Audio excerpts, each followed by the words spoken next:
text honoring the historic footprint 2022. Day 1, St. Francis Barracks and the Post of St. Augustine. Good afternoon, everyone. My name is Alison Simpson. I work as the command historian for the Florida National Guard here in St. Augustine.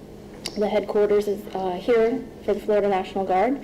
In this military town, St. Augustine, and Governor Wasana and Noreen and Denny and Max Bear, who couldn't be here with us today, Mr. Yellowman, thank you again for this opportunity to be with you this afternoon. It is an honor and a privilege to be here. So I would like to add another element to the perspective of the time of incarceration here in St. Augustine from May 1875 to April 1878. Namely, St. Augustine holds the distinction as the nation's oldest city. Succinctly, it is identified as the oldest continuously inhabited European settlement in the continental United States. Settled by the Spanish in September of 1565, Governor Pedro Menendez de Aviles was selected by King Philip II of Spain to ensure his claim to the New World at the mouth after a threat was perceived by the construction of a French Huguenot fort at the mouth of the St. Johns River in today's Jacksonville. Now, Florida National Guard traces its heritage to this day, depicted by this painting, September 16, 1565, when Captain General Menendez directed his regular troops to attack the French at Fort Caroline during the onset of what was believed to be a hurricane. Left behind in this pre-existing Native American settlement, which the Spanish had fortified and renamed St. Augustine, was a group of 100-ish Spanish civilians, about half of whom were the men who qualified for service as the militia. Today, Florida's military, the Florida National Guard, celebrates having the very first and oldest European militia heritage in what is now the continental United States. However, the credit for this service is given to regiments now in the Massachusetts National Guard. So, beginning in 1565, St. Augustine has been a military town and had an assigned active duty Army component until the year 1900, when the U.S. Army departed St. Augustine. But after a brief absence of garrisoned troops in this community, the state military headquarters was returned to St. Augustine from Tallahassee in 1907, and once again, the oldest city was home to a military headquarters.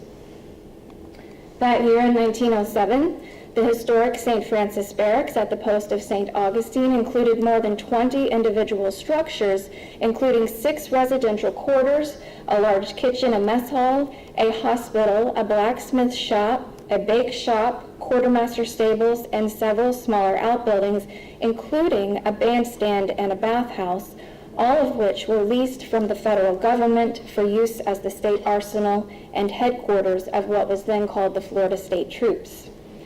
Today, the property includes 15 historic structures, the oldest of which are the 3 core buildings seen here. These were the Convento de San Francisco, the chapel or friary of the Franciscan missionaries who arrived to Florida in 1573. It was during Florida's British period, beginning in 1767, that this chapel and friary was converted for use as a military headquarters, and it has served as such since that time. Thus, by 1875, when the Cheyenne and Arapaho Indians arrived in St. Augustine, the town was well established as a military community, and for more than 50 years, U.S. soldiers had been assigned to duty at Fort Marion. The post cemetery directly south of St. Francis Barracks was established in the 1820s for soldiers who died while assigned to the post of St. Augustine. We talked about perspectives. St. Augustine in the 1870s was the time before Henry Flagler arrived, before the railroad brought more and more and more people to St. Augustine to establish it as it is today, a tourist town, but initially this was a military town. However, there were Northerners who had discovered this city's attractive amenities by the 1870s, and we see that by the end of the decade, the population had almost more than doubled, from some 2,600 residents around 1870 to more than 4,500 residents by 1880. In May 1875, at the time of the Indians' arrivals, the military component in St. Augustine included 2 batteries of the 1st U.S. Artillery with 126 men in garrison. The post commander was then 51-year-old Major John C. Hamilton, who had more than 28 years of military experience, including several years in frontier service with duty in California and Minnesota. He was stationed in St. Augustine from November 1873 to December 1875. Major Hamilton's successor was Brevet Brigadier General Frederick Tracy Dent, who was 55 years old at the time of his assumption of command at the post of St. Augustine in December of 1875. Notably, in December 1875, there were the same number of Plains Indians living at Fort Marion as there were regular Army soldiers assigned to this post. The number was 68 individuals for each group. Dent's military service included service in the war with Mexico and the U.S. Civil War, and more than 20 years on frontier duty, including time at Louisiana, Fort Gibson Indian Territory, Texas, Washington, Oregon, and California. And before coming to Florida, he had served as the military secretary to his friend and former West Point roommate, his brother-in-law, and then President Ulysses S. Grant. Dent remained the post commander in St. Augustine through the remainder of the Indians' incarceration period. Despite his history of service among the Plains Indians, Brigadier General Dent depended on the leadership of Lieutenant Richard Henry Pratt, who was then 35 years old with 14 years of military service, for all of the command and instruction of the Plains Indians.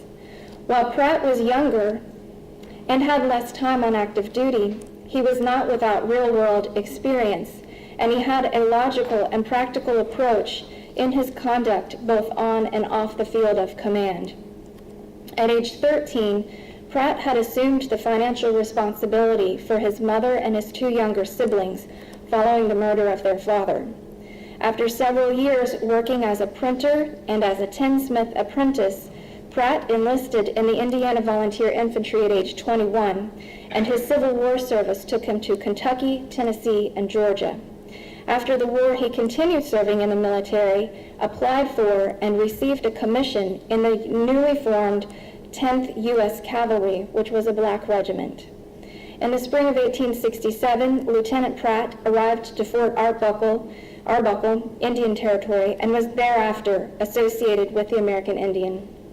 At Arbuckle, he was assigned to command detachments of Indian Scouts and came in frequent contact with tribes both on and off reservation. His unique ability to reason with others earned him the respect of his commanders, his Indian Scouts, and eventually the tribe members he knew in Florida and Pennsylvania. A constant theme throughout his memoirs was his advocacy for the rights of Native Americans as citizens of the United States, so that they may have the same opportunities of advancement as any other freedman or immigrant or resident. The avenue through which he felt best to provide an opportunity for their success was education. His writings reflect his passion for the individuals with whom he formed such strong bonds. Pratt was dedicated to the success of these young men and women and championed their best interest to his death in 1924. Today is a day of deep reflection filled with conflicting emotions of hope and helplessness. As we revisit this difficult period of history, it is with great reverence and deep appreciation for those who made the ultimate sacrifice. Their loss will never be forgotten.